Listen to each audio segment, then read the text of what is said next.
नमस्कार दोस्तों, कहानी अनुराधा की है। अनुराधा अपने घर में बड़ी बेटी है।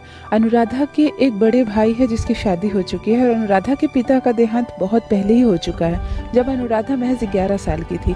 बड़े भाई ही पिता की तरह अनुराधा की देख रेख करते आए हैं, उसे बीए तक की पढ़ाई करा दिए और अपनी कमाई से ही अनुराधा का खर्च आज तक उठाते चले आ रहे हैं। अब भाभी भैया से कह रही है कि अब अनुराधा की शादी जल्द से जल्द हम तय कर दें और इसे विदा कर दीजिए। जवान बहन घर में रहना ठीक नहीं है। भाई को भी पत्नी की बात सही लगती है और वो ढूंढने लगते हैं एक अच्छा सा रिश्ता। अनुराधा के लिए संजीव का रिश्ता आता है। संजीव भी एक मध्यम वर्गीय परिवार का लड़का है। उसके घर में भी संजीव के पिता नहीं है, उनका देहांत हो गया है। घर में है माँ और 2 बहन, बस 2 बहन और 1 भाई। 3 भाई बहनों वाला ही परिवार है संजीव का और एक माँ भी है। संजीव का रिश्ता अनुराधा से देखते ही देखते तय हो जाता है। दोनों परिवार लगभग स्टेटस के मामले में बराबर ही है। जितना लेन देन की बात संजीव की माँ करती है, उतना लेन देन देने के लिए तैयार हो जाते हैं अनुराधा के भाई और ये रिश्ता राजी खुशी हो जाता है।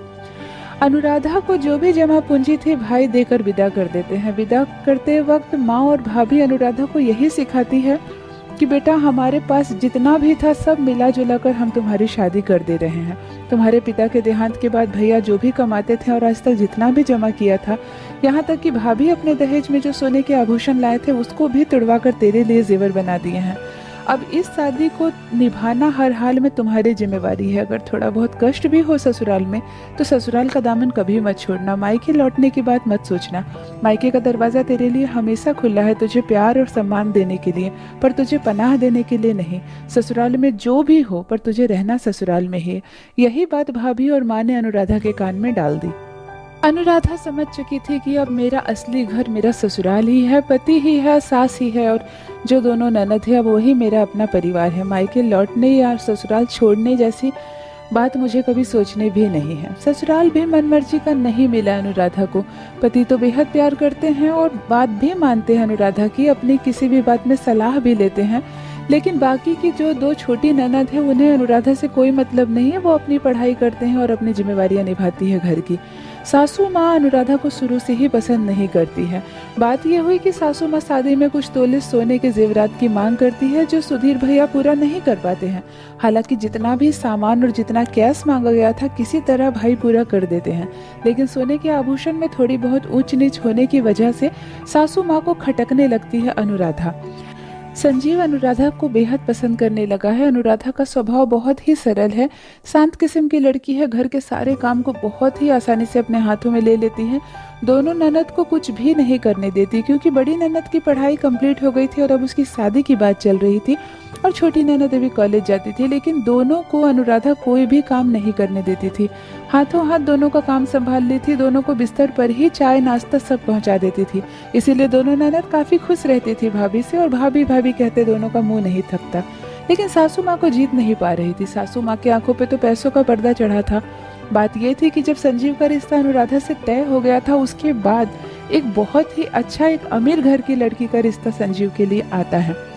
पहले तो माँ इनकार कर देती है कि नहीं, मेरे बेटे का शादी तो तय हो गई है, लेकिन बाद में सासू माँ का दिल डोल जाता है और उसे ऐसा लगता है कि संजीव की शादी अगर अनुराधा से ना होकर इस रिश्ते में हो जाए तो हमें और ज़्यादा धन संपत्ति मिल सकती है। लेकिन संजीव अनुराधा को देखते ही मन पसंद करने लगा था, इसीलिए वो विरोध कर बैठता है माँ के सामने और कहता है माँ, शादी करनी है तो अनुराधा से ही। माँ की एक नहीं चलती है और ये शादी हो जाती है। बस यही बात खटक जाती है सासू माँ को कि काश वो लड़की आती जो ज्यादा धन संपत्ति लेकर आ सकती थी। अनुराधा आकर भी क्या कर रही है, घर का काम तो कोई भी बहू कर सकती है, लेकिन सोने के आभूषण और धन जो लेकर आती है बहू, वो काम आते हैं। मेरी एक बेटी की शादी होने वाली है, अगर बहुत सारे सोने के जेवर लाती तो वसी जेवर को मैं अपनी बेटी को दे देती। इतने कम जेवर दिए हैं बहू के भाई ने कि क्या बहू पहनेगी और क्या उसमें से मैं बेटी को दूंगी। इसी बात के लिए उसका मन खटकता रहता। घर का सारा काम करवाती, कुछ भी हो जाता उठकर मदद नहीं करती। सब्जी जल रही है तो जलने दो, लेकिन सासू माँ जाकर नहीं चलाएंगी। अनुराधा नहा रही है चाहे कपड़े धो रही है, उसे बीच बीच में उठकर ही करना पड़ता है। दरवाजा कोई भी नॉक करे, सासू माँ अपनी दोनों बेटियों को कह दी थी कि कोई दरवाजा खोलने नहीं जाएगा। जितनी बार भी घर में कोई भी आएगा दरवाजा खोलना अनुराधा का ही काम है। भाग भाग कर काम करना, एक एक चीज़ करना, सबकी ज़रूरतों को पूरा करते करते अनुराधा काफ़ी थक जाती थी।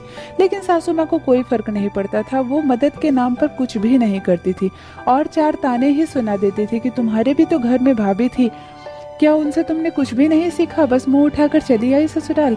कभी रोटियां जल गई तो कभी सब्जी में नमक कम है, दाल ऐसे बनती है क्या, तुम्हें खीर बनाना नहीं आता। इस तरह की कई बातें रसोई के खाने में नुक्ता पेची करती सासू माँ। पर अनुराधा ये बात जानती थी कि सास के मन में आज तक दहेज वाली बात अटकी है, बस खामियां उसी की वजह से निकाली जा रही है, खामी मुझ में नहीं है।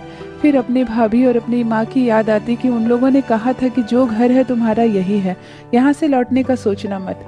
इन सब बातों को ध्यान में रखकर सर झुकाकर सुबह से रात तक काम में लगी रहती अनुराधा, किसी से एक शब्द भी नहीं कहती और एक अच्छी पत्नी, अच्छी बहू और एक अच्छी भाभी बनकर इस घर में अपने हिस्से की सारी जिम्मेवारियां निभा रही थी। अब बड़ी ननद आरती की शादी की बात चलने लगती है और देखते देखते आरती की शादी भी तय हो जाती है। आरती अपनी शादी से काफ़ी घबराई हुई है। उसे काफ़ी घबराया हुआ देखकर अनुराधा उसके पास एक दिन जाकर बैठती है और कहती है, आरती दीदी आप बहुत परेशान लग रही हैं, आपकी शादी तय हो रही है, आपको तो खुश होना चाहिए। इस घर को छोड़कर आप अपने असली घर में जाएंगे, जहाँ की आप मालकिन हो जाएंगी, किसी की दुल्हन हो जाएंगी, पति का प्यार मिलेगा, कितनी खुशी की बात है। आरती की आंखों में आंसू आ जाते हैं और वो भाभी का हाथ पकड़कर पूछती है, भाभी क्या मैं तुम्हारे जैसी एक अच्छी बहू बन पाऊंगी। ये सुनकर अनुराधा की आंख में आंसू आ जाते हैं और वो कहते हैं, दीदी आप मुझसे भी अच्छी बहू बनेंगी, मैं इतनी अच्छी बहू नहीं हूँ।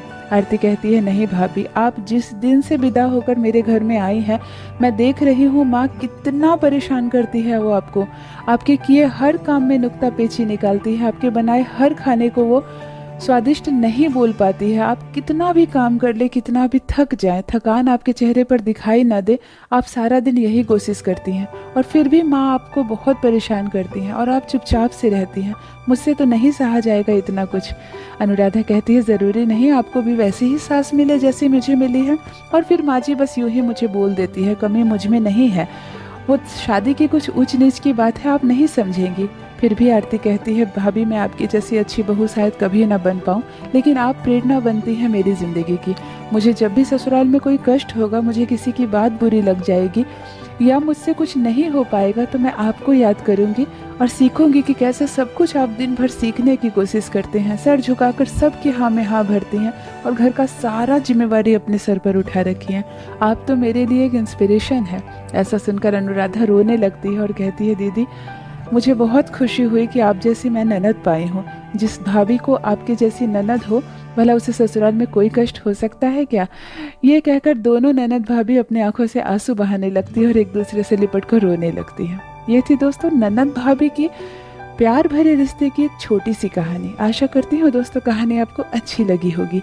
मेरी कहानियाँ पसंद आए तो चैनल को सब्सक्राइब ज़रूर कीजिए। बने रहिए मेरे साथ। धन्यवाद।